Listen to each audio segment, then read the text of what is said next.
Viral audio clip प्रकरणी अटकेत असलेले भाजपचे नेते विजय चौधरी नंदुरबार जिल्हा रुग्णालयात उपचारासाठी दाखल झाले।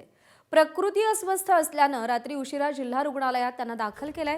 छातीत दुखत असल्याने वैद्यकीय उपचारासाठी त्यांना तुरुंगातून रुग्णालयात हलवण्यात आले। न्यायालयाने विजय चौधरींना 4 दिवसांची पोलीस कस्टडी दिली होती। विजय चौधरी रुग्णालयात दाखल झाल्यानंतर जिल्हा रुग्णालय परिसरात मोठा पोलीस बंदोबस्त तैनात करण्यात आलाय। व्हायरल ऑडिओ क्लिप प्रकरणात पोलिसांचा तपास अजूनही सुरूच आहे अशी माहिती आहे।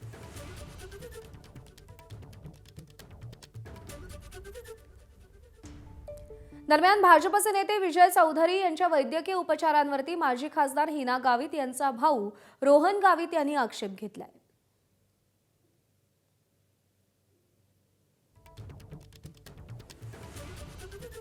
टीम गठीत केली की याला बाहेर उपचारासाठी घेऊन जावावं आणि PCR मध्ये असताना कायद्याप्रमाणे PCR मध्ये असताना आरोपीला असं उपचारासाठी कुठेही बाहेर घेऊन नाही जाता येत कोर्टाच्या आदेशाप्रमाणे। वैद्यकीय अधिकाऱ्यांनी असं म्हटलं की आम्ही माहितीसाठी आलो, तर वैद्यकीय अधिकाऱ्यांनी असं म्हटलं की तुम्ही उद्या तुम्हाला पूर्णपणे आम्ही तुम्हाला माहिती देतो आणि वरतून आरोपी विजय वसंत चौधरी याला घरी घेऊन जाण्यात आलं होतं।